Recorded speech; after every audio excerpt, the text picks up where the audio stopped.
Okay.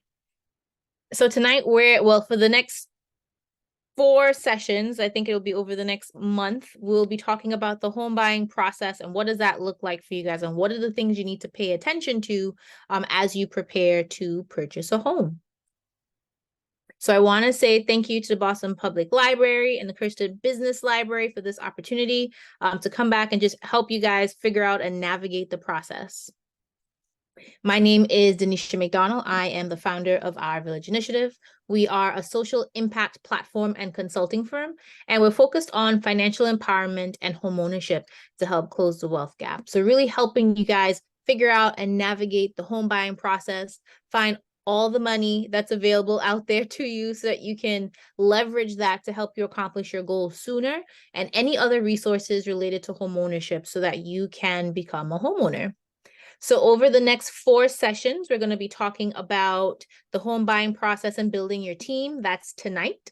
Next, we're going to talk about budgeting and saving because there is a level of, you have to have a minimum when you're thinking about purchasing a home. There's no cap on the maximum outside of, paying for the house in all cash, full price.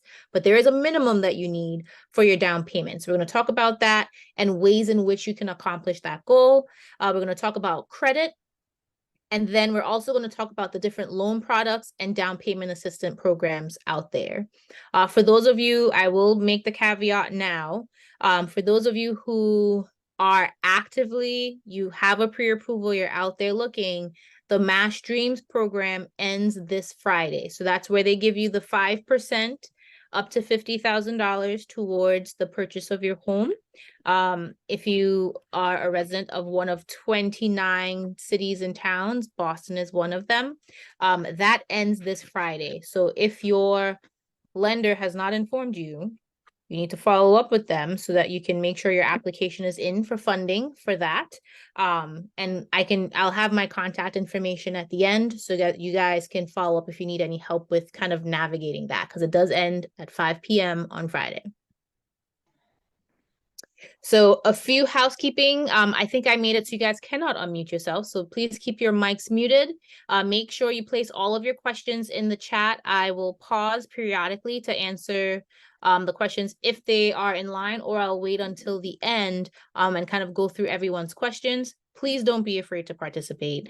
I definitely want you guys to be engaged, get your questions answered. That's why you're here, right? To make the process easier for you. And then we'll have handouts that we'll send after the session with the recording just to help you along the process. The goal for everyone is to get a pre-approval, okay? And ultimately to buy a house. Hold on, let me make sure the chat is up. Okay, perfect. So by the end of this session, we're going to, help you go through the benefits and the drawbacks of owning versus renting. And that's more you guys telling me, because I think everyone knows what those benefits are. Identifying the right time for you to purchase a home. Identifying the first thing you should do when you're thinking about buying a home, because there is a first step. Learning who are the key people to be on your team. There are some people who must be on your team or strongly advised that they are on your team during this process. And then identifying the steps. So we're going to go over literally all of the steps today, and you can decide where you are in this 7-step process, okay? So in the chat, if you guys can tell me from your experience, what you've heard, what you know, what you want, what are the benefits of owning versus renting? Or is it better to own than to rent? For some people, it might be better for them to rent than to own, but that's for specific situations. But what are some of the benefits of owning versus renting that you guys are aware of, or why you're here tonight? Building equity, yep, that's a great one. Nobody else? Really? Long-term investment, yep. Mortgage, perfect. Mortgage equals rent control. Yes. Once you have a mortgage, you are stable over the course of 30 years. You're not going to have a landlord come and say, well, the neighborhood went up in value, so I'm increasing your rent $500. That's not going to happen to you as a homeowner. There are some things that may increase, but as you pay off your debt, your loan on that house over time, you'll see that there are ways where you can actually lower your housing cost. It does not have to go up. So there's different strategies that you could do.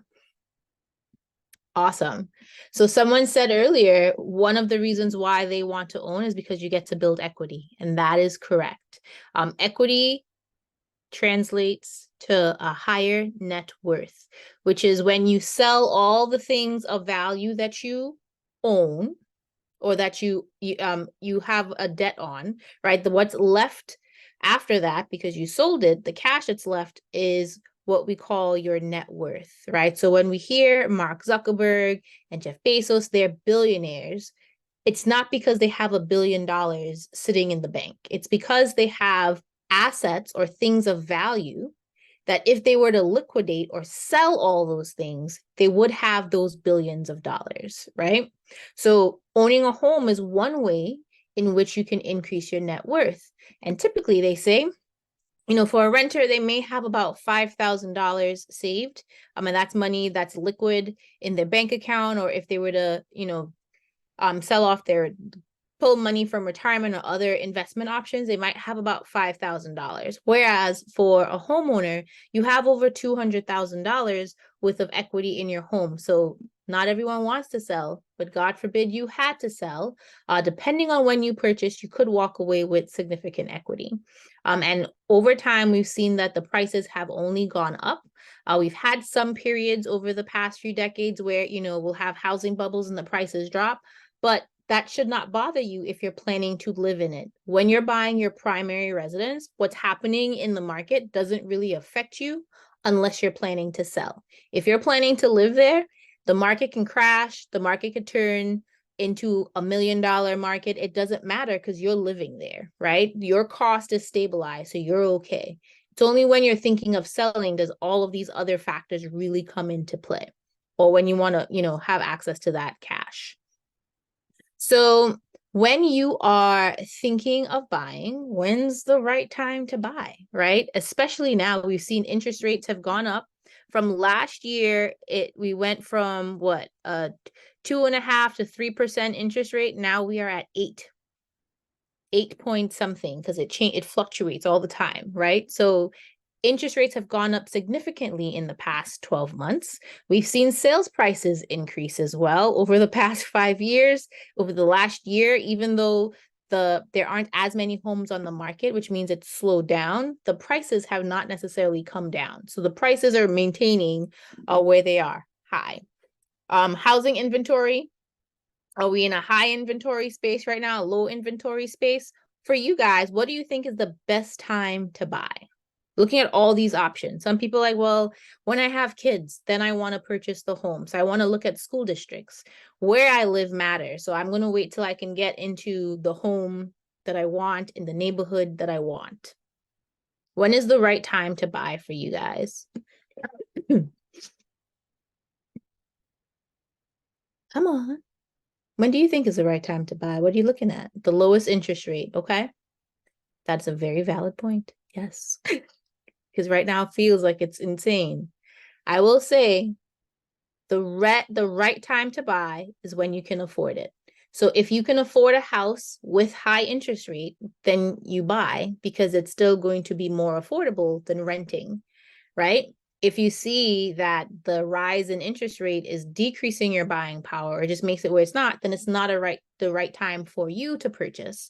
But the right time to buy is always when you can afford it, because everything else doesn't really matter at that point, right? A high interest rate or a low interest rate doesn't impact you if you can afford it, right? The good thing is, for interest rates, they do go through cycles. So if it comes back down, you can always refinance and lower your interest rate, which means you would lower your monthly cost to own, okay? Someone put in the chat, when they have a stable job. Yes, that is also very important, because you are responsible and you are committed and you sign the dotted line that you are going to pay this loan back over the course of 30 years. So you need to make sure that you can pay them every month without missing any payments. So something we've seen over the years is, the cost of everything has gone up. The cost of food, the rent, everything has gone up in the past over the past couple of years, but in the past year, we've seen a huge jump because inflation's really high. But a lot of us may not see an increase in our salary. So this is just highlighting, it's like, if our salary isn't increasing, it becomes really hard to maintain and to keep up with the changing environment. And one of the things I want you guys to think about is even now, and we'll talk about it more when we're going over budgeting and saving, but if you know you need to make more money, what does that look like, right? Is it where you can brush up your resume and start applying for higher paying jobs that may be the same position, but somewhere else where they're going to pay you more? Are you able to show your value at your job and request a raise so that you can earn more, right? Are you able to pick up a side hustle or a second job? The goal is hopefully not that we all have, 2, 3 jobs. It would be great if one income could satisfy everything, but we understand the reality is we might need, a second source of income. So what does that look like for you? And that's something that we should always be thinking about, especially in the type of market that we're in right now, where interest rates are high and your monthly payments are a lot higher. So making sure that you can still weather that storm and make a strong financial decision. So what do you guys think is the first thing you should think about when you're buying a home? What do you think you should do first? What's the first thing you think you should do?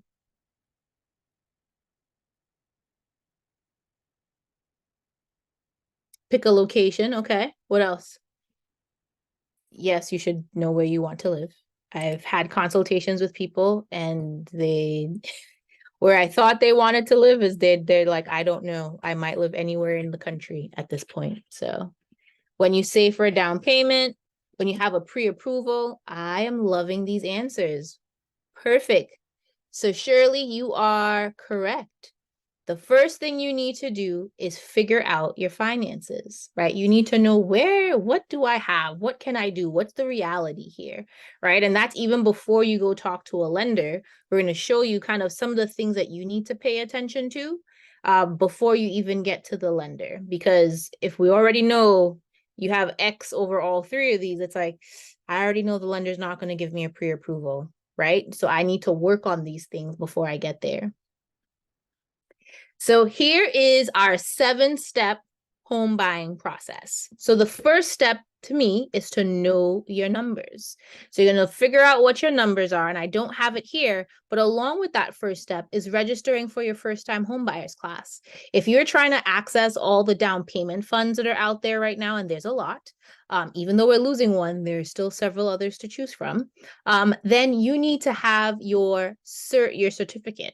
It's valid for 3 years and only certain providers have it, right? So you need a CHAPA approved first-time home buyer class. It's an 8-hour class that you can take. Some of them are in person. A lot of them have maintained being online. It's not 8 straight hours. It's going to be, some of them are 2 days, 4 hours each. Some are over 4 days for 2 hours each. Kind of varies between, and you have the option. We can share that link with you guys after the meetings. You'll have the notes and then the links to click on so you can register for your first time homebuyers class. It is valid for 3 years. So you take that class and now it helps make you eligible for any of the down payment programs. It fits one of the requirements for them because they all do require you to take that class. Okay. So you're going to know your numbers and figure out what your numbers are and get a pre-approval. You're going to take that class. And then we want to start building our team. Who are the people on the team? Who must I have? And who are the optional people, right? What does that look like? Then you're going to start viewing homes and submitting offers. And hopefully it means you view a couple homes and not a lot of homes because that can be stressful. And then once your offer is accepted, you're going to do a home inspection. Then you're going to sign purchase and sales. And I like to say the offer is you got engaged. I really like this house. I'm committing to it. The purchase and sales is closer to the marriage, right? That's where it's like you're locked in and the bank is going deep into all of your finances to make sure, yes, I'm committing to give you this money so that you could buy the house. So you're going to sign purchase and sales, and then you're going to have an appraisal to assess the value. Next, they're going to look over all of your finances. So you will learn they're going to ask for the same documents 3, 4, 5 times. It is just part of the process. That's going to be step 6. And then step 7 is you're a homeowner, right? So you get the clear to close from the lender, you do your walkthrough, and you get the keys to your house. So we are going to focus right now on the first two steps, okay, which is knowing your numbers and then building your team. We want you to figure out your credit, your debt, and your savings. These are things that all lenders, you can't escape it, they all want to know. And they all have very similar guidelines in terms of what they want, okay? And then something you should also start thinking about is your wants versus your needs, right? There are a lot of things that we want and we might think they are needs, but really it should be, what do you need so that you can come home and be happy every day? May not be the dream house, but you're going to be happy until you can upgrade to the forever house, right? A lot of times people, when they're buying, they think of their forever home today. And that may not be your situation. It might be a starter home. It might be your first home, right? That's what you're buying now.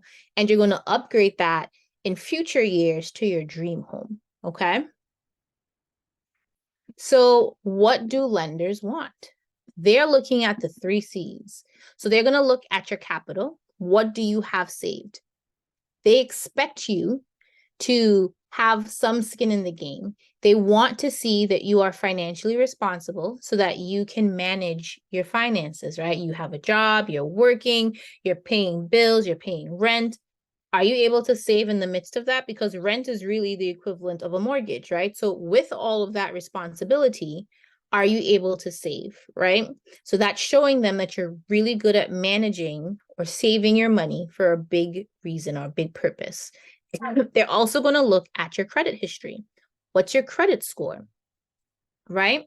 They want to make sure that you have a history of borrowing money and paying it back on time, right? That's all your credit score tells them, right? On your credit report. So look at the score because that helps them figure out kind of what category you'll be in terms of risk. But beyond that, they're looking at your report. Have you been in collections? Do you have a lot of late payments? Like, what is on your credit report? Because it tells a story, right? So that's why they want you to have a credit profile. Some people are like, well, I don't have anything for credit. That's why they want you to establish credit, because they want to see your track record, right? This is your report card, essentially. And then lastly, your capacity. Thinking of all of the debt that you have, can you afford a mortgage? Can you afford additional debt on top of that? So you're paying for student loans, you have credit cards, you have a car payment, you have personal loans. After you pay all of those every month, how much is left over to actually pay for housing? That's what they're looking for.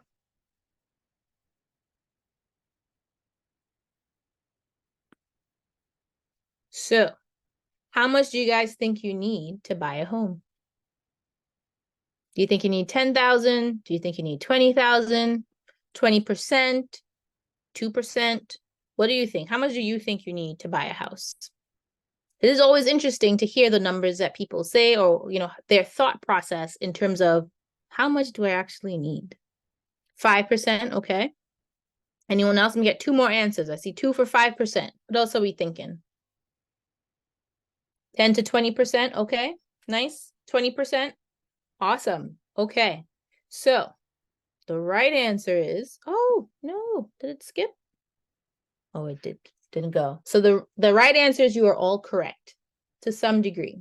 Okay.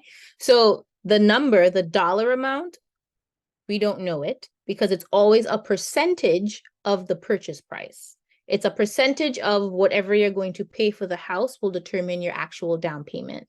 Okay. There are loan products available where you can buy a house with 0% down. There are products where you can buy a house with 1.5% down payment. You can buy it with 5%. You can buy with 20%. And they all have their advantages and disadvantages. It just depends on your situation. But you do not have to wait until you have 20% to purchase a home, right? The main reason people say 20% is because that's when you get to avoid the additional fees, which is private mortgage insurance or PMI. You don't have to pay that when you put down 20%. But if you put less than that, that's a fee that is added to your mortgage or your housing cost every month. But there are some of these loan programs and these down payment programs where you don't have any PMI even though you're only putting down 3%, 1.5%. And we're going to talk about that in our fourth session in terms of what are those programs and which ones make the most sense for you, depending on your situation. So right here, if you guys want to take a picture of this, but again, you're going to get a copy of the presentation. These are the different calculations based on the down payment percentage and roughly the purchase price of homes from 100,000 all the way up to $1 million. Okay. I try to make math easy for people so you're not too overwhelmed with the process. So if you know you're looking at a house that's going to be around 500,000, and you'll learn which loan products you'll get. But that's about $7,500 that you know you need to save for a down payment. If you are going to put 5% down, or that's your goal, then you know you need to save $25,000 to accomplish it. So this chart kind of helps you figure out roughly how much should I have saved if I'm planning to purchase a home. My rule of thumb for people before they start is have in your mind that I need at least $10,000, right? And we'll find out how much you actually need in the process, but in your mind, get to 10. Why? Because if you're able to qualify for some of the lower down payment programs where you don't need, the 5% or the 20% down, then you'll have more money available for emergencies and for your housing reserve. Because when the bathroom's not working, the toilet's broken, or the water heater goes, you have to pull that cash out yourself, right? You're not going to call a landlord. You're going to be calling yourself. So we want to make sure that we have money saved. So I think that 10,000 is a good start. And then once we figure out how much you actually need, you might need more or you might need less. But that's a good first. If I'm just tell me. Some people I just need a number, a target to hit, and that helps me focus and zone in. So I think $10,000 is a good place to zone in as a start, but understand we're going to teach you the calculation so you know how much you actually need to save for your housing goals. And if you guys have any questions, please feel free to put them in the chat because we'll go over them. Okay. So something that we do, we meet actually every first and third Monday of the month, and we help people figure out and navigate budgeting and saving, paying down debt, repairing their credit themselves. So we do these strategies with people, and we meet every first and third Monday. And one of the things we have, you can see on the left, is a target chart, right? So trying to show you if over the course of 12 months, your goal is to save $10,000, that means you need to save $833 a month in order to accomplish that goal. And I think that helps people because sometimes they'll say, I want to save $10,000. And in their mind, they're like, it'll take me 5 months to do that. Or it'll take me 6, like I can do that by the end of the year. It sounds great, but when we look at the math of what that is, we have to see if it's possible, if it's feasible for us personally or not, right? And for some people, they're going to go get a second job and do side hustles. They're going to reduce their expenses so that they can get to that goal faster. I've seen some people where their plan is, I'm going to use my tax refund to be able to contribute to my down payment so I can get there even faster. But if you're planning a steady path towards reaching that down payment goal, it helps to know what your minimum is that you need to save every month to hit that target. Okay. So if you're saying you need $20,000 to save in 12 months, that is $1,666. So $1,666 that you need to save every month in order to hit that target in 12 months. What does that break down to? $54.79 a day, right? So if you know you are an Amazonaholic, so you're always buying something there, or you're going online, or you're stopping at Macy's, or you tend to just pick up extra at the grocery store, those are places where we start to find ways to save. If the goal is I need to save $54 a day, like what am I doing in my day so that I can save that money and pocket that, okay?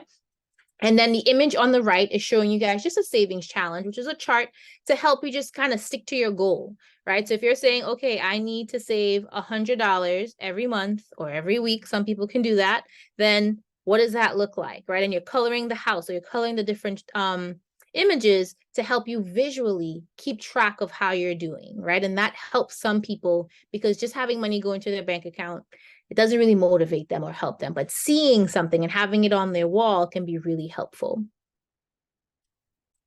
So what's the credit score that lenders want? Okay. They want to see that you are responsible. You need to have, for any of the down payment programs right now, 640 or better. So a 640 credit score, which would be your middle score of the 3 credit bureaus, they want it to be a 640 or higher.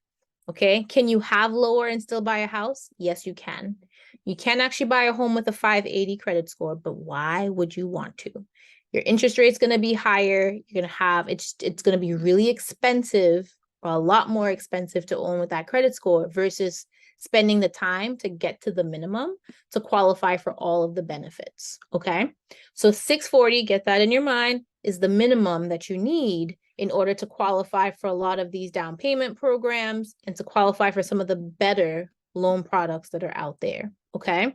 And then the type of home that you're planning to buy will determine if it needs to be higher or lower.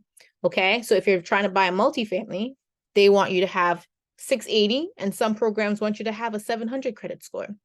So it just depends, but the minimum you should, again, I like to give you what's the lowest that I can go for anything. 640 is where you want to stick to. Okay. And then we go up from there. Having good credit helps you not only with buying a home, it helps you with when you're trying to get insurance. It helps you when you're trying to purchase a car. It helps you even with your credit card. Something we're going to talk about when we go over budgeting and saving. An assignment that I give you guys is to call the credit card companies and ask them for an interest rate reduction. They look at your credit. If you don't have great credit, and you don't have a good history with them, they're going to deny you. But if you are good and those numbers are positive, they more than likely will say yes. Okay. So again, making sure you monitor your credit is of the utmost importance, especially right now with high interest rates. Again, if you have low credit, your interest rate is going to be even higher than what everyone else is paying. So if the normal is 8%, right? Which is what nationally, that's where we are at 8%, but you have bad credit, you're not going to be at 8%. You might be at 8.5, you might be at 9, you might be higher. So it really matters, and it's really important for you to monitor and manage your credit, hold it dear to your heart the entire time. Okay. The next thing that you need to pay attention to that I think a lot of people overlook is what we call your debt to income ratio.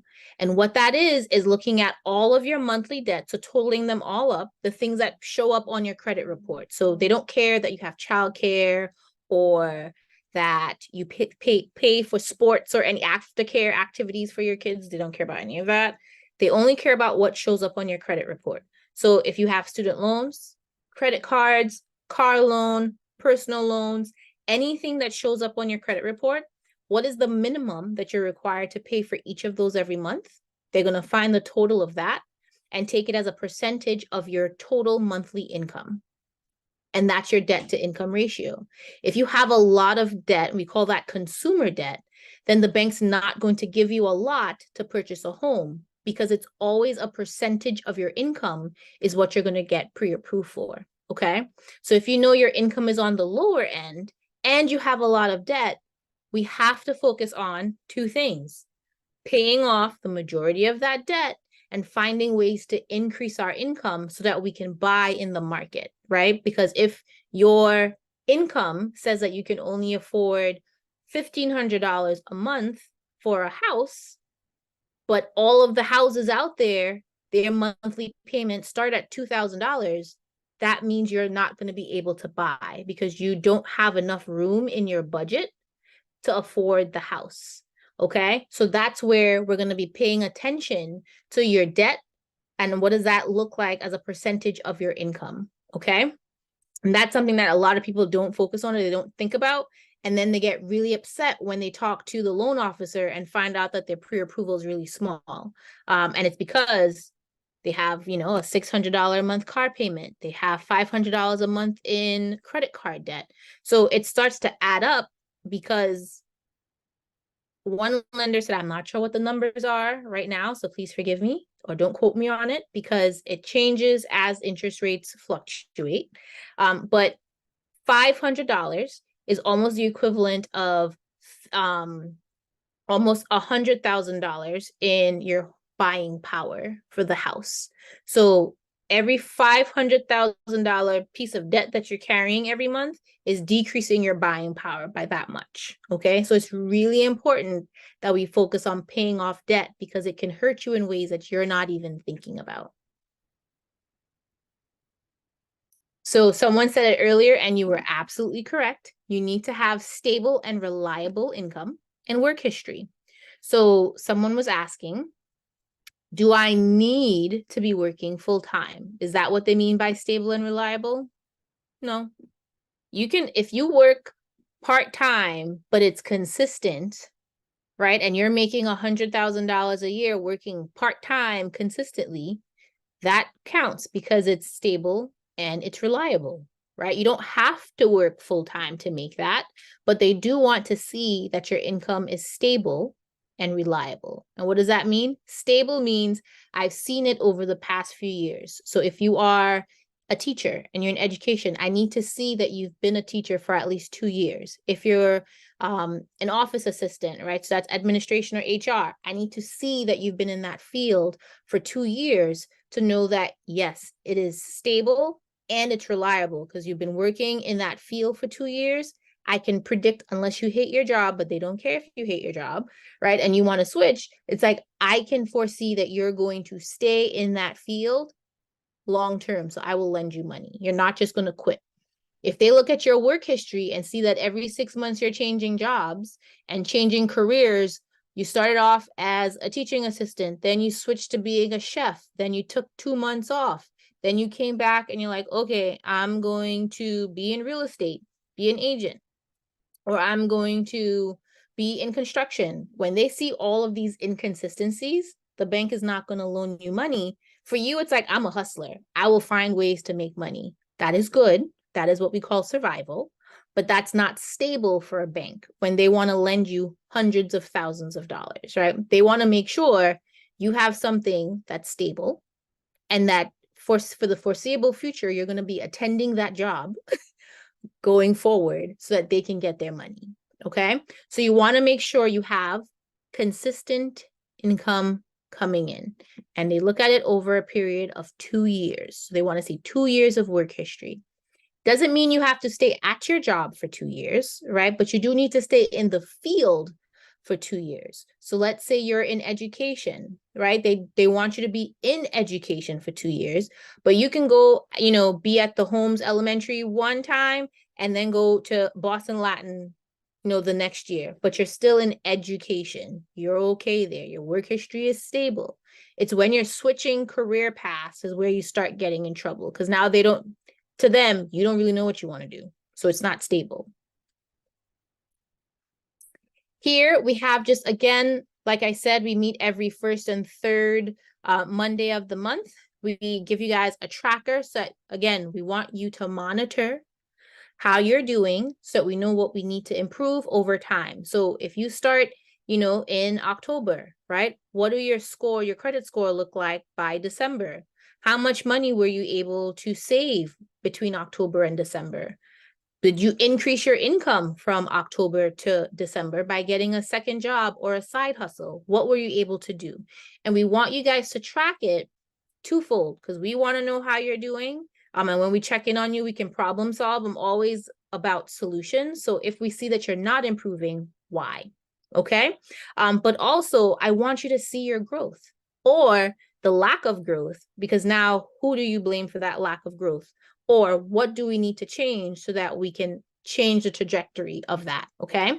So we help you set goals and we help you monitor or create, I would say, a safe space where what we do is talk about money in those meetings, right? We're not talking about anything else. It's like, how are ways that I can save money? And people share the different things that they've done.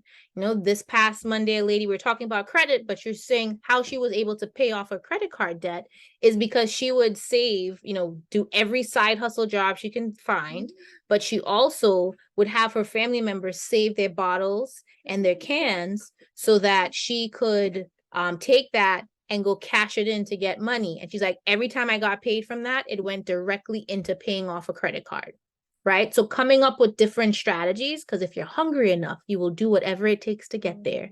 Right. So those are the things that we do at these meetings, and creating that safe space, because all we're talking about is money and solutions. That's it. How do we help you win, and how do we help you succeed?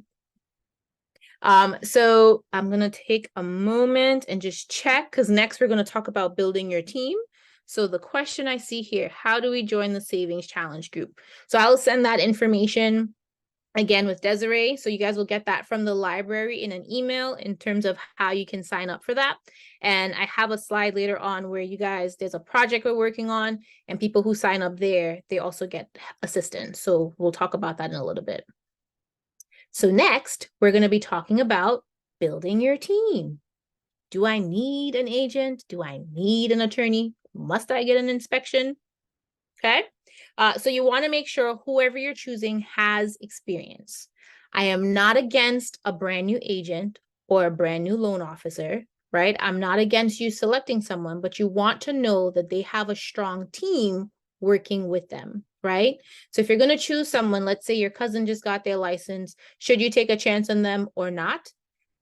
Who are they working with? What team are they working with? Do they have a team, or is it that they got their license and they kind of just fed to the wolves, figure it out, right? You want someone who has, if they don't have the knowledge, they have access to people who have the knowledge and who can help you and answer any of your questions, okay? Whoever you choose, you want to make sure they're knowledgeable about the market. So can they inform you, right? What's the market looking like? What are interest rates? What are home prices go right now? Okay. What do you think about this area? If I'm thinking of buying in Dorchester versus Mattapan versus Hyde Park, what are the benefits in the draw? Like, what's happening in these areas, right? Tell me what's happening in them, or point me in the direction so I can find out these answers. You want people who are knowledgeable and able to provide resources to you, okay? You want to make sure they have good communication skills. Important, you want to make sure they communicate in the way you will receive it. So if you know you are a texter, but they are someone who's always going to call you and you don't answer your phone, you might get annoyed with them through the process because you don't like to talk on the phone too much, right? So making sure that you both mutually, your communication style is also aligned, right? So if you need someone to email you and not text you, you want to make sure they're comfortable with that and they're not going to keep texting you, because that's not going to work. Okay. So make sure you have similar communication styles and that they're good at communicating. Are they going to keep you updated? Are they going to keep following up with you throughout the process to make sure everything is okay? Right. You want to make sure that you guys are talking to each other. Do your personalities align? Right. Make sure that you connect with that person, because this is a relationship. If you're working with an agent, some people are really lucky where they view their first house and they get their first offer accepted. But for others, you might be viewing 5, 6, 10, 20 houses. You're going to be working with them for a while. Do you guys get along? Does it work? Right? So you want to make sure your personalities align and make sure that they're focused on your goal. You don't want someone who's trying to push you into something that you're not comfortable with. Okay. You want to make sure that they are aligned with your goal. And sometimes people think an agent is being pushy, but they might be trying to inform you about the reality of kind of the market. So make sure you're paying attention to that as well. I have heard people say, my agent keeps giving me listings in Brockton. I told them I don't want to live in Brockton. I only want to live in Boston. And they only send me emails and listings for Brockton. Well, that's not your agent sending you listings for Brockton. There is multiple listing service, so MLS, and it sends you listings that you are qualified for. So if your pre-approval is for $350,000, right? But there are no homes that are $350,000 in Boston, you're never going to get an email for a home in Boston because they're not at that price point. You're only going to get listings for homes that are at the price that you can afford, right? So when you see you're only getting listings at in a certain area, have that conversation with your agent just to confirm, hey, I know I don't want to live here, but I only get these listings. Can we, where else do you have me selected to look at places? Because you do want to know that. Because I don't want you guys blaming your agent when it's not their fault. Excuse me.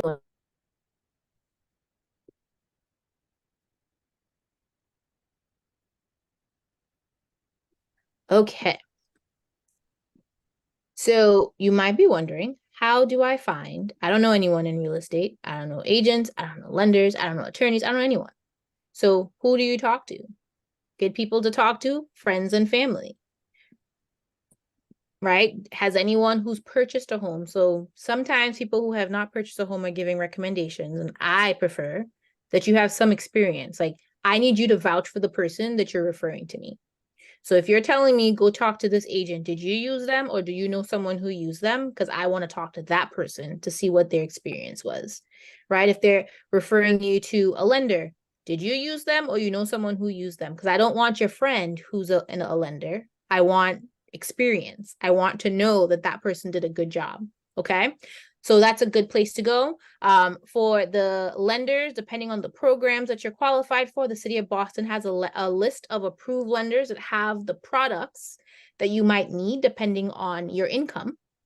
And then also looking online for the neighborhoods. If you know the communities that you want to buy in, who are the top agents in those areas? So doing a little bit of legwork and research can help you as well. Okay. And then you can ask me. You can reach out to us and we'll provide some referrals of some agents and some lenders because we worked with a lot of them over the years, kind of to help you. And based on your personality and what your goals are, we kind of try to match to make sure it'll be a good fit. Okay. And I also didn't say, make sure they have good reviews. So you're checking Google. What are their Google reviews? What are their Zillow reviews? Their realtor.com reviews? What are people saying who've actually purchased homes with them? I will say, do not, and people do it, go to Zillow, and Zillow sends you to, well, they tell you pick an agent on the right, or click here to schedule a showing. You're gonna get whoever randomly paid to be there because it's all paid, right? The qualification for the agent being on that screen is they paid money to be there. That is the qualification. And then they may send you to a lender from their site. The qualification to be on that site, they paid to be there, right? So that doesn't equate to them being great at what they do, which means they paid money to be there. So you want to make sure that the people you're connecting with are knowledgeable about the areas that you want to buy in. There are a ton of different loan products out there, depending on your income, depending on the type of home you want to buy, depending on how much you have saved or your credit profile. There's tons of different products. This is what we're going to talk about in our fourth session, but I'm just letting you guys know now, it's not a one size fits all when you're buying a home. It really does depend on what you're looking for, okay? So just a heads up with that. We have VA loans, so if you are a vet or active duty, there are loan products for you, right? If you don't have the best of credit and you need a low down payment program, we have FHA for you. Conventional, for those who have a little bit stronger profile, that exists. If you don't have good credit, but you're like, I can save, I can do all these things, NACA is a 0% down payment program. They might be perfect for you. The one mortgage, income base, you have your minimums, like I said, in terms of your credit score, the 640, great program for a lot of people, depending on your situation, right? So there's a lot of products and we'll talk about them in our fourth session. I just want you to know, because when you're talking to lenders, you also want to make sure they're knowledgeable about these products, because what can happen is they will only offer you loan products that they have, right? So if they don't offer the one mortgage, which gives you right now, or with the city of Boston, you can get 5% down payment, they're not going to tell you about it because they don't offer it, right? How can I tell you about something I don't offer? Then I'm not going to get paid because you're not going to work with me. So you need to make sure you're knowledgeable or you're aware of these different programs so that when you're interviewing lenders, you know that they have what you need. So we went through the process. You picked an agent, you picked a lender, you gave them all of your documents to purchase a home, and you got a pre-approval, which is the big hundreds of thousands of dollars. That's what you need, that number, so you can go out and start shopping, okay? So now we're going to go out and view homes. You picked your agent and you're looking at homes. What does that look like? And you're like, well, how do I pick an agent actually? I don't know what to do there. What's the job of the agent? Like, why am I paying someone? Couldn't I just go look at homes myself and just submit offers? Do I need to have an agent? You don't need to have an agent, but is it best that you have an agent? Yes, because that fee is covered by the seller. So there's no cost to you for having a real estate agent to work with you. Their job is to make sure that they're acting on your best behalf, that they're making sure you're not, they're looking at the finances, they're looking at the home to help you identify any issues, they're negotiating for you. So their job is to act on your behalf for the things that you might not think of as a home buyer, okay? You need to think of when you're looking for a home, what are your negotiables and your non-negotiables? There's certain things, when I was looking, I needed the laundry to be on the same floor of like the bedrooms because I didn't want to go to the basement to do laundry. That was one of my must-haves. Parking was one of my must-haves, right? It didn't need to be garage parking. That was a like to have, but that wasn't a must-have for me, right? So there are certain things that you know are non-negotiables for you where it's like, it's not even, don't show me the house if it doesn't have this. Okay, so you need to identify what those are. Why? I've seen buyers where they tell the agent, I don't want a house with oil heat. I only want gas heat. And then they go on, the agent's only sending them houses with gas heat because that's what they said they wanted. But we all are human because I go on Zillow too. They go on Zillow and they're like, oh, I like this house. How come you didn't send me this house? I want to go look at this house. And you get there and you see that it has oil heat. And you're like, I don't want that. What are your non-negotiables? Do your research up front so it's less running around for you in the back end, okay? Thinking about location. Where do you want to live? That's important, right? If school district is important to you or school, because it's zoned, if that's important to you, you need to put that as a non-negotiable. What are the amenities that you need? The conditions. Some people only want new construction or newer updated homes. Some people are okay with a fixer-upper. What do you want? It's really important to know that. And just looking for the opportunities. And I want you to always pay attention to, do your wants and needs match your pre-approval? And what do I mean by that? If you're pre-approved for $400,000 and you're saying, I want a single family house with a garage, with half an acre of land around, so I have a nice big backyard for my kids. I want it to be on a quiet street, and I want to live in Boston. Specifically, I want to live in Jamaica Plain. Does your pre-approval match that? Okay, because we know the prices of homes in Jamaica Plain, probably not, single families, forget it. They are definitely over $800,000. But even condos, they are also over $700,000, depending on the size that you need.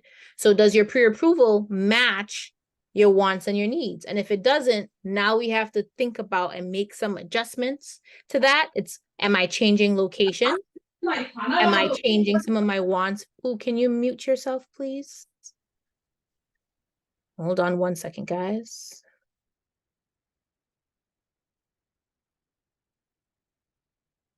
Let me just mute everyone. Okay. You want to make sure that your pre-approval is matching your wants and your needs, because we have to make adjustments, right? So either we have to compromise on the wants and the needs, or if you're like, those are non-negotiables, like I need to have these things, then we might have to make more money to get to where we want if it's a location that's the must-have, or we need to change the location. So where can I afford a home that's at $400,000 that gives me the garage, the yard, the updated house? Where can I get that for my pre-approval, right? Because that's how real estate works, right? We have our goals of what we want, but the reality is it's based on that price. What the lender said you can afford determines where you buy, because homes are their prices. They list their home for the price that they want or what the market says. So you can only buy what your pre-approval will allow you to buy, okay? So you're going to look. There are lots of options when you're thinking of buying a home, depending on your financial situation. You have market rate, which case you'll be working with an agent on MLS that's going to send you alerts of properties that match what you want. You can look on Zillow. Like I said, I think everyone starts at Zillow, but you should always, even if you're on Zillow, send that listing to your agent so that they can confirm that it's accurate. Because sometimes Zillow's a marketing company. They're not a real estate company. They're a marketing company. So they may have places that are listed as available, but they may be under agreement and off market already, right? So you want to make sure you're confirming that with your agent. If you're going to qualify for an affordable deed restricted property, and we'll talk about that later, but the deed restricted means you need to make a certain income or less to qualify for these homes because they are more affordable than the market rate homes. They do come with restrictions, right? But does that outweigh, do the benefits outweigh those restrictions? In a lot of cases, the answer is yes. Okay. Where would you go to find these affordables? Boston.gov/MetroList. This is a City of Boston site where they list all deed restricted properties for sale that they have, in addition to any that is in the greater Boston area. So you have easy access to it to apply. They're all lottery homes unless they come back on the market.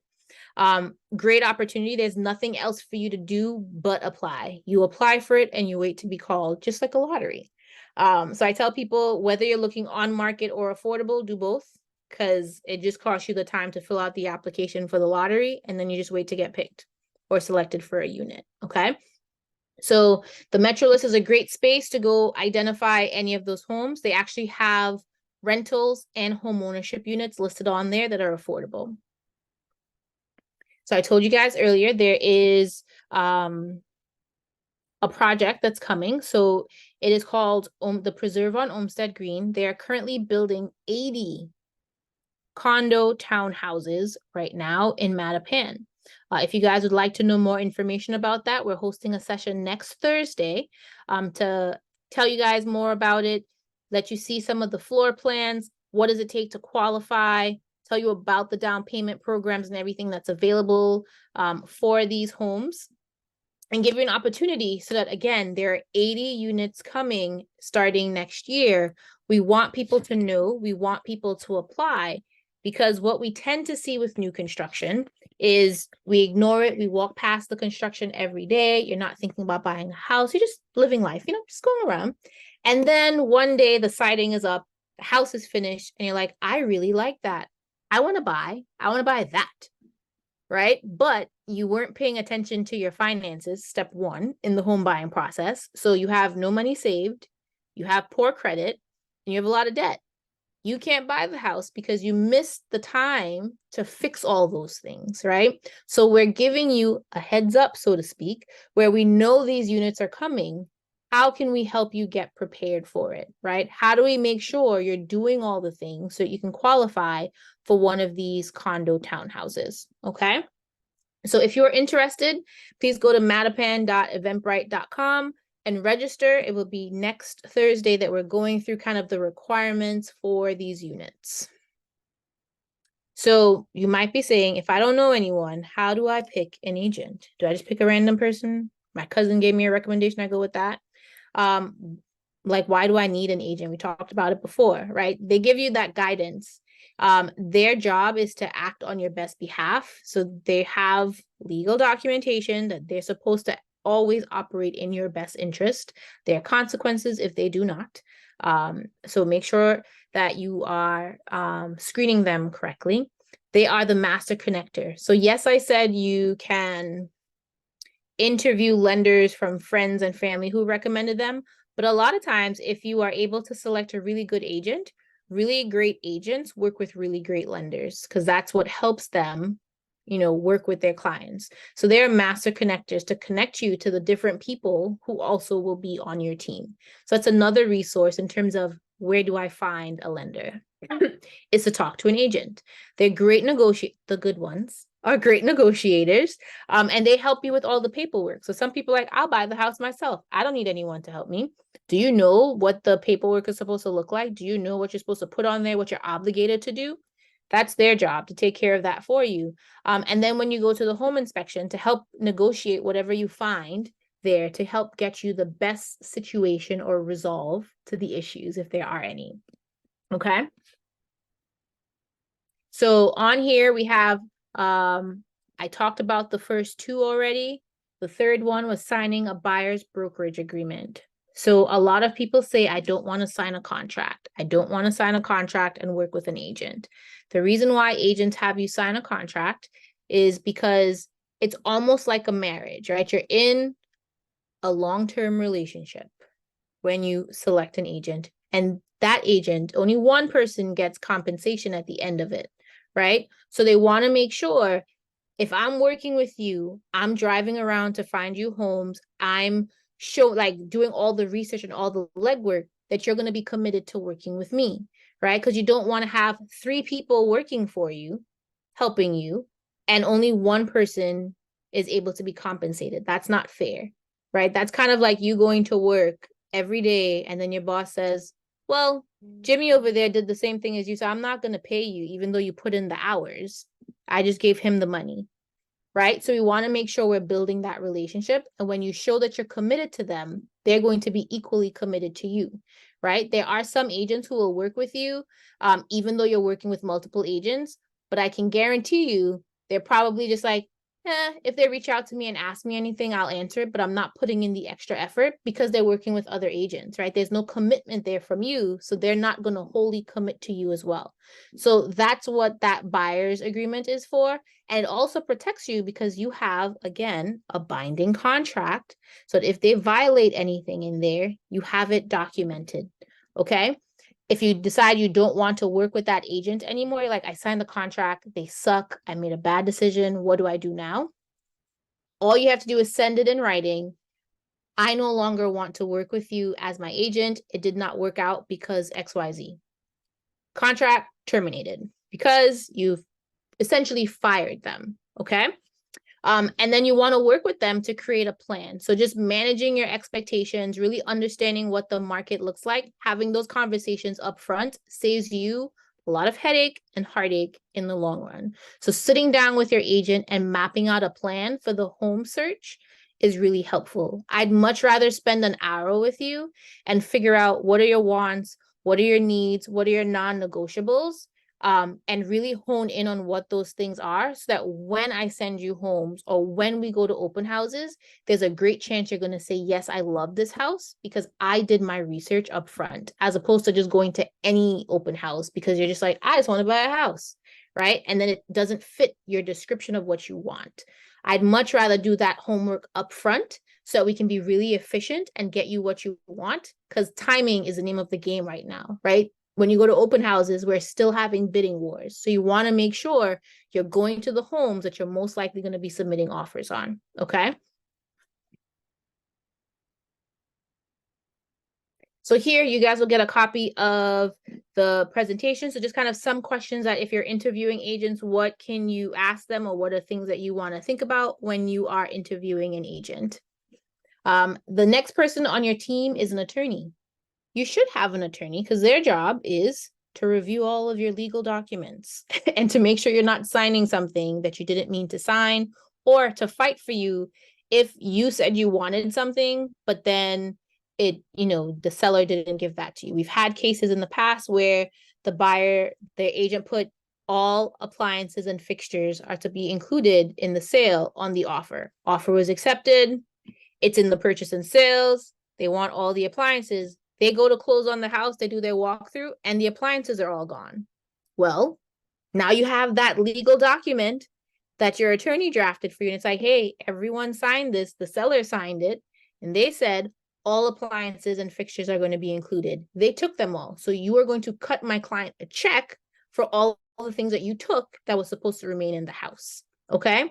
So those are some things that you might not pay attention to as a buyer, or just say, oh man, I wish they had kept it in the house so I wouldn't have to buy it. But with a great attorney and a great agent, they're going to make sure that all of those contracts are honored. All of those agreements are honored. Okay.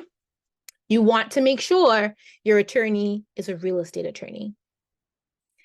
I see a lot of people, my cousin's an attorney, my friend's dad is an attorney. So I just use him because any attorney can go through review your documents. But if they're not familiar with real estate and that's not what they do day in, day out, they could miss something because they don't know laws that have changed. They don't know any of the nuances, right? They may not know how to negotiate those little things within the transaction because they don't do them often enough. So if you're thinking of buying a home, you want an attorney that focuses on real estate law. I don't want an attorney who does criminal law to be negotiating on my house because it's not the same, right? I want someone with experience of negotiating for real estate. You want, if you're buying an affordable deed restricted property, you want an attorney who's familiar with it, who's familiar with the documents, who's familiar with the process, because it's a little bit different, right?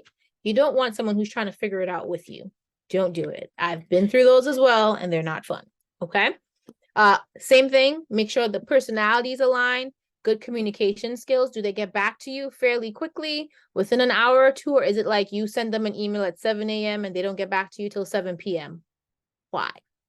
Okay. So making sure that their communication aligns with yours, and that they are, again, focused on your goals.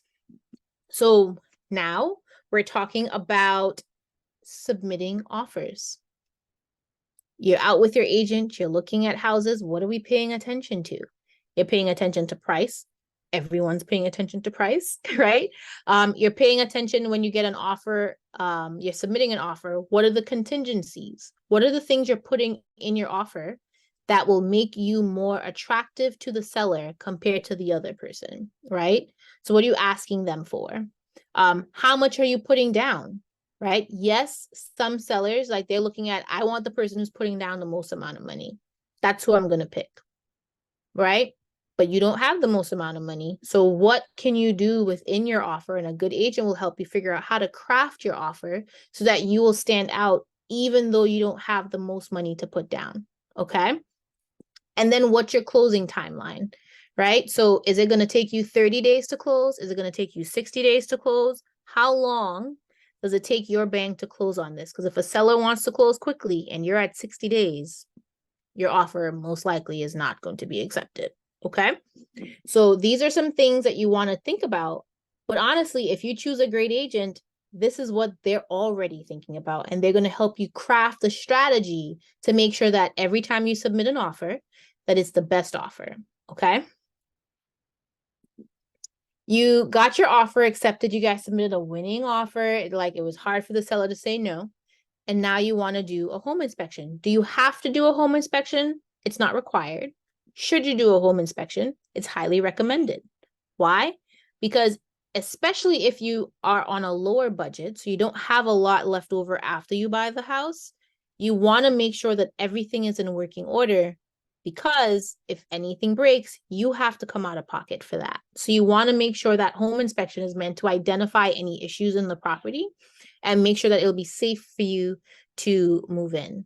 A great inspector will let you know, it's kind of, here are the issues and what does it mean in terms of severity, right? What does that look like? So they should be able to give you some insight. So it's up to you if you want to have an inspector or not, an inspection.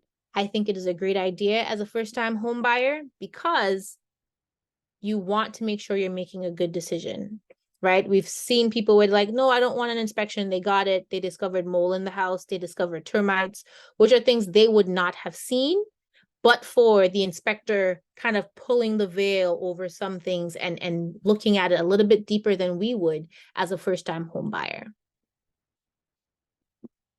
Same thing with inspectors. Make sure they're knowledgeable about the housing stock that's out there. Make sure they have good reviews. Not all inspectors are created equal. I will say that. I've met some that are amazing and some that are not so good. So make sure you are taking reviews. I absolutely, for inspectors, you want to talk to people who have used, like if someone's recommending an inspector, have you used them? What was your experience, right? Because they're looking at your home to identify problems. And the worst thing you want is they tell you everything is good, and the day after you move in, it's like the house is falling apart. But they said it was amazing and nothing's wrong with it. So make sure you're reviewing that. So the next step is purchase and sales and appraisals. So you had the home inspection. Your agent's job is to now look at, to work with the listing agent and work with your lender, the bank, to go over all of your finances, make sure you submit all your documents, and get a home appraisal. So you said you're going to pay $500,000 for the house.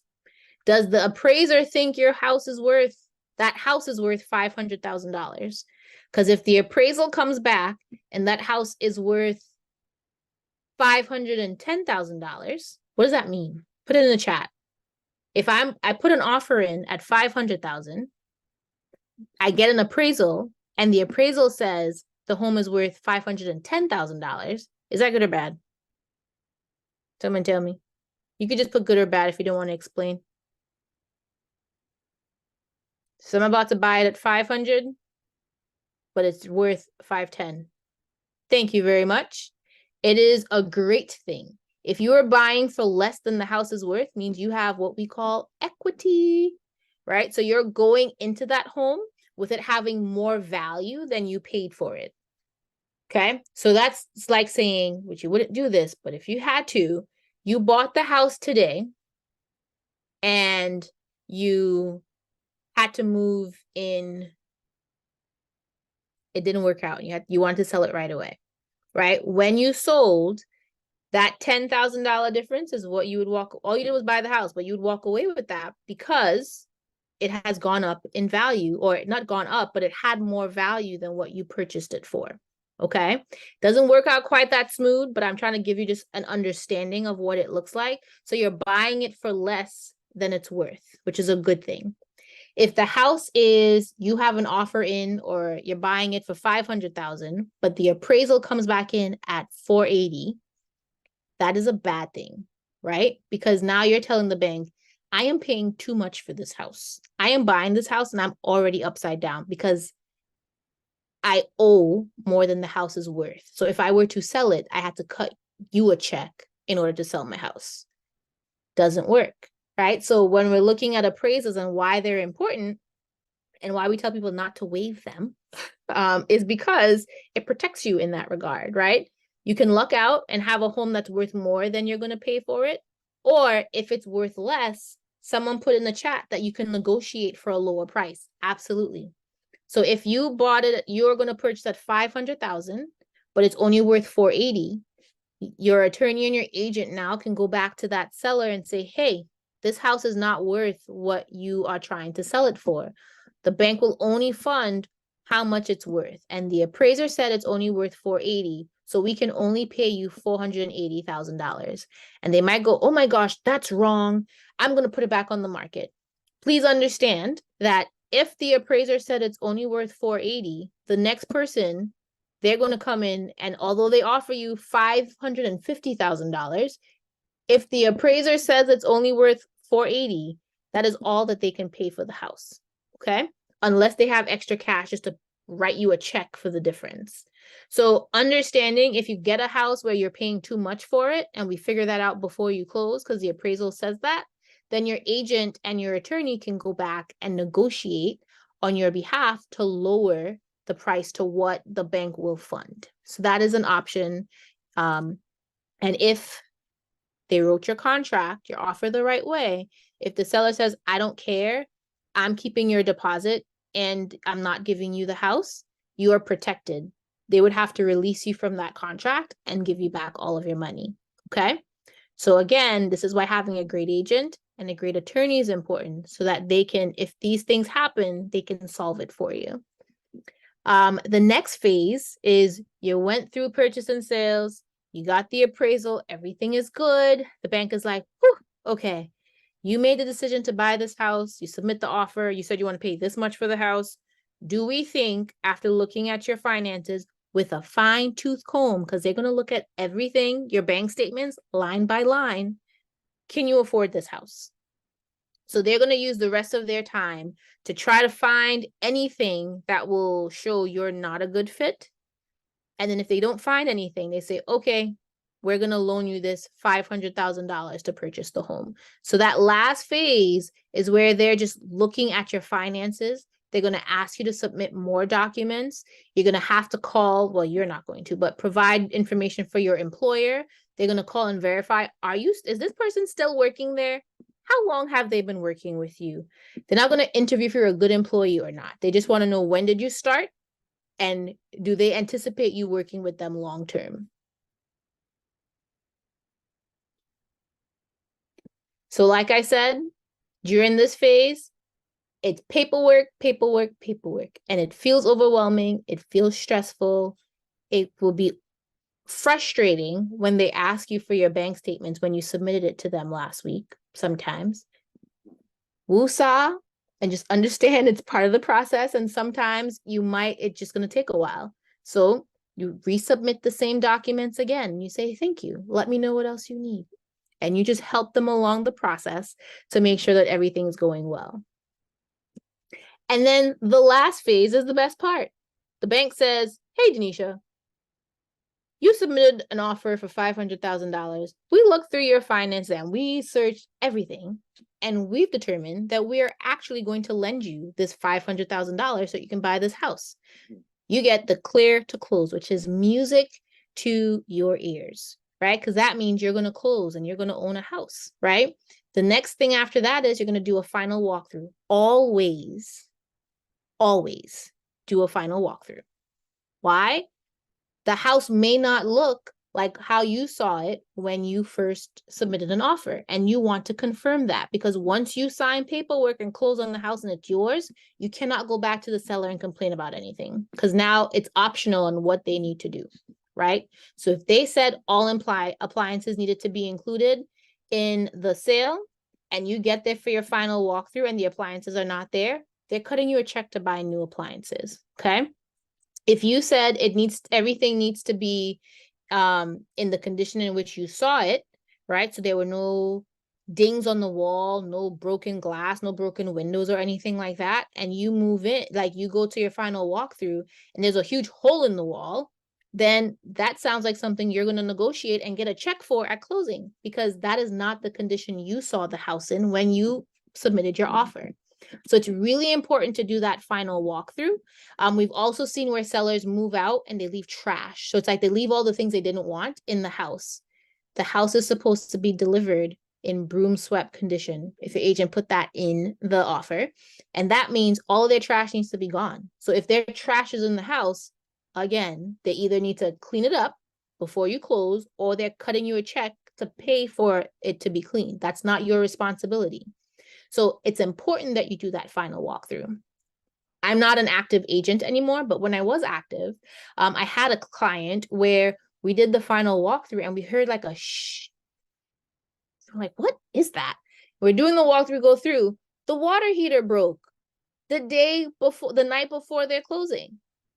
So water was leaking out of the water heater, and that was the sound that we heard. We were able to call the listing agent and say, hey, that water heater, we're not closing. You have to fix that. And he's like, it's fine. It's just a little leak. I'm like, no. And we're not going to patch it. I want a brand new water heater for them so that they can close on this house. They were able to get a brand new water heater because it broke before they closed. That was the Lord having favor, because had it broke or the day after they closed, then it would have been their responsibility, right? But it's important that you do that final walkthrough to make sure that everything is working. You're flushing every toilet, you're running every sink, you're running the dishwasher through a cycle, you're making sure everything is working before you buy, because once you close, cannot negotiate on anything else. You bought it. You did the walkthrough and you didn't find anything wrong with it, okay? So that's very important. You close on the house and then they give you keys. And guess what? You are a homeowner. Okay? So it becomes real because you've gone through the process. And that process seems long or overwhelming. But if you plan correctly, so step one, if you do that really well, step one and step two, the process won't be that bad. Because if your finances are where they need to be, the lender won't have an issue with your file, right? They're going to kind of just pass you through because you fit all the checkpoints, no issues there. If you pick the right team, they're all going to do their job really well, so you should not be stressed out, okay? The most stressful part of buying a house, if you take care of 1 and 2, is finding the house. Because now you have to look at, does it have all of my wants? All of my needs and some of my wants, right? Is there a lot of competition for this house? Like the goal is that's all you have to worry about. You shouldn't have to worry about all the other things because you took care of it at step 1.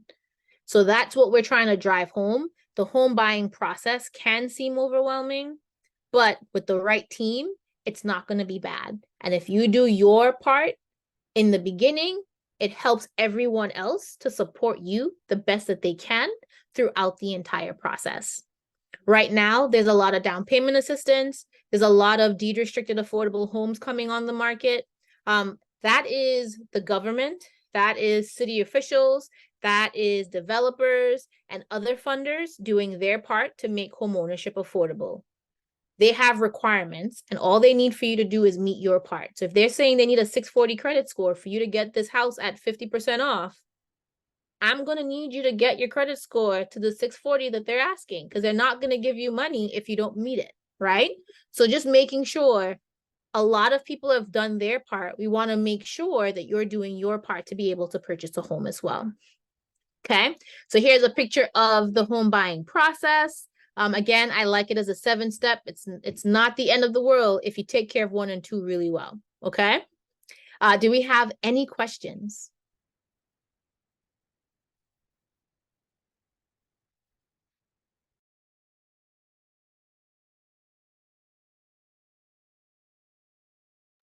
No questions at all? Was I too fast? Was it okay? Do we understand everything?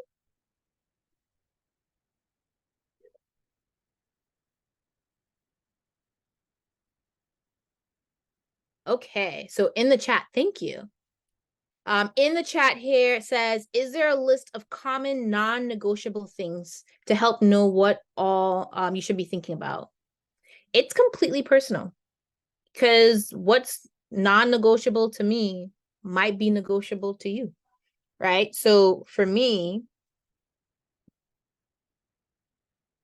I don't mind if there's carpet in the house when I buy it. I don't want carpet. I want hardwood. But would I not buy a house because it has carpet? No, I'll just change it when I move in.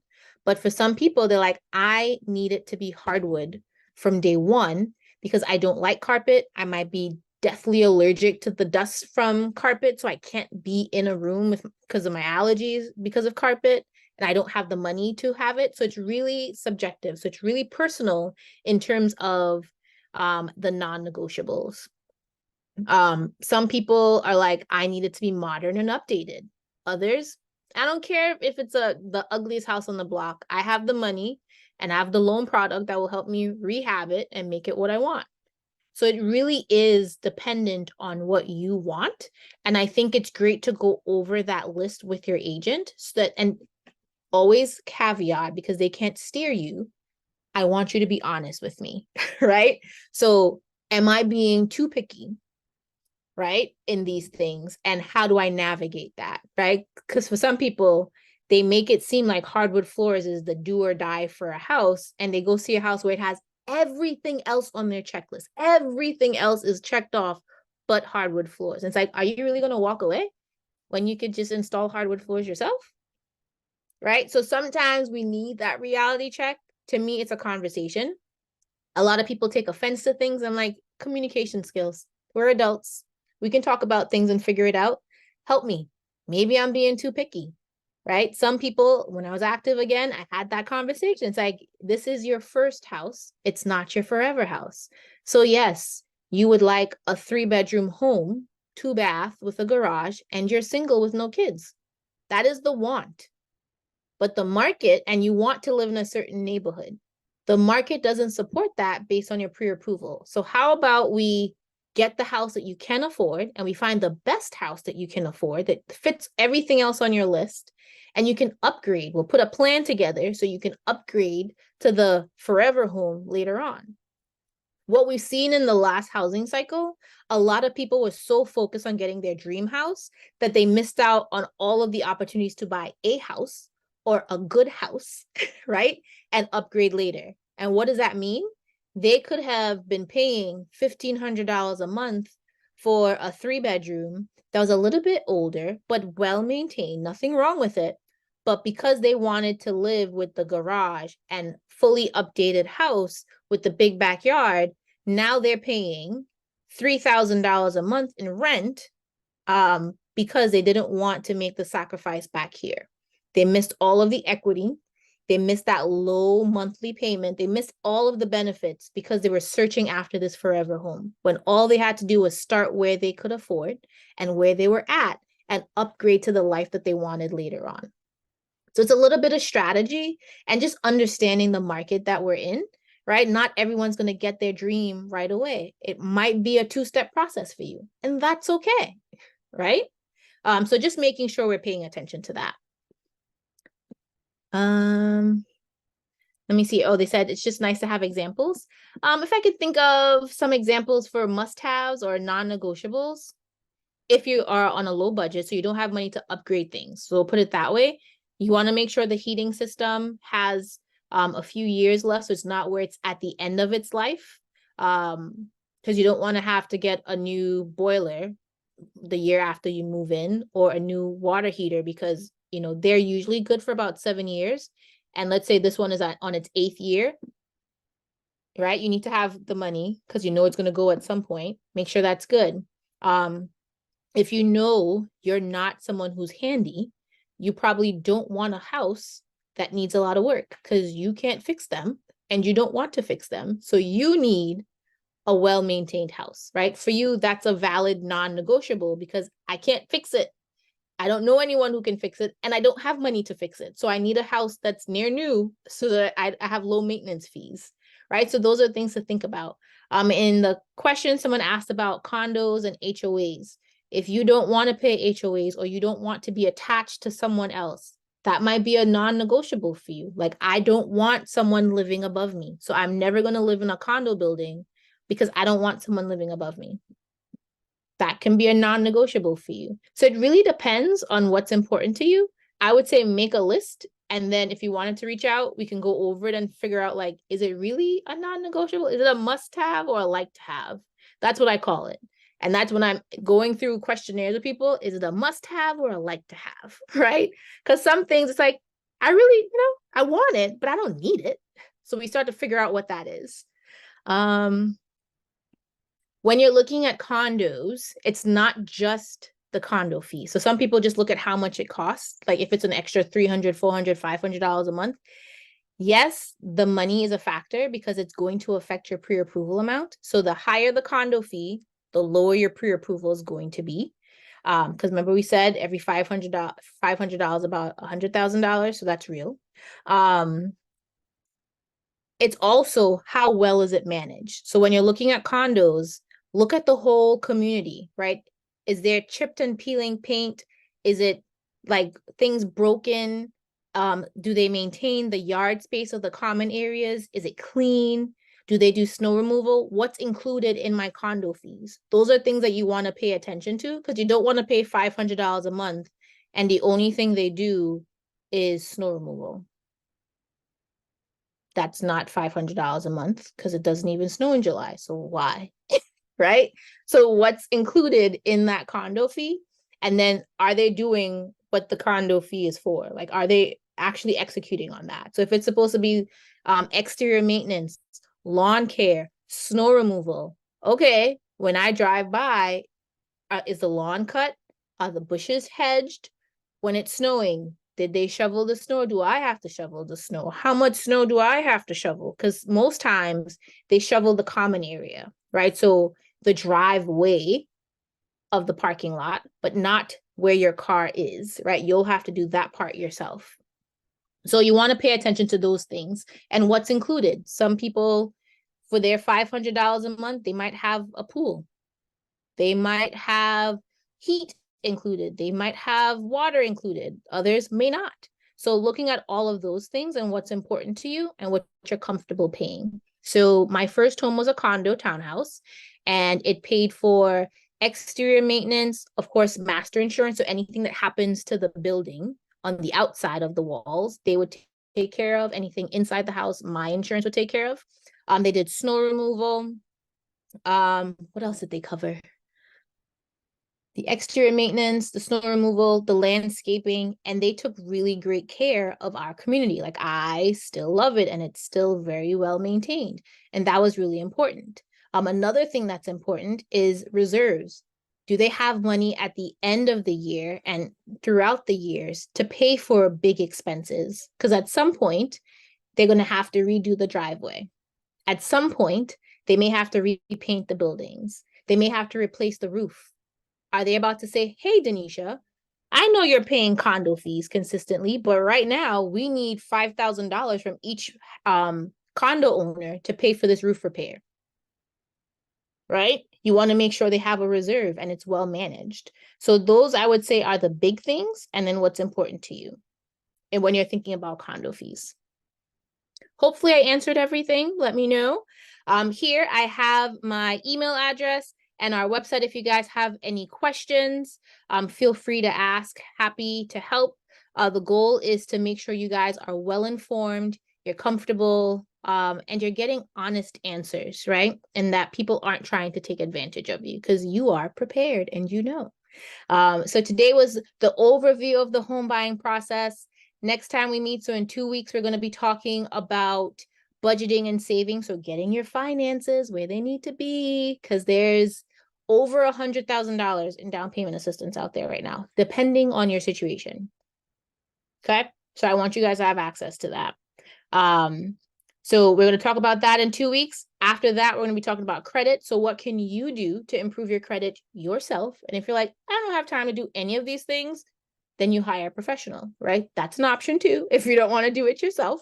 And then we're going to end with loan products. I'm going to have a loan officer come in and talk about the different loan products and the benefits and drawbacks of each one, right? Because not everything is created equal. You have to pick what works for your goals and for your situation. So thank you guys. Have a wonderful evening. Hope this was helpful. Hope you took some notes. You guys are going to get a copy of the presentation. And then I'll also send out the links for the Metro list. If you want to learn more about the 80 units coming, I'll send that information as well. Just let me know if there's anything else that you guys want. I'll also send the homebuyer, the link for the homebuyer classes as well. Let me know if there's anything else you want to know, and I'll send those over to Desiree so she can forward that to you. Okay.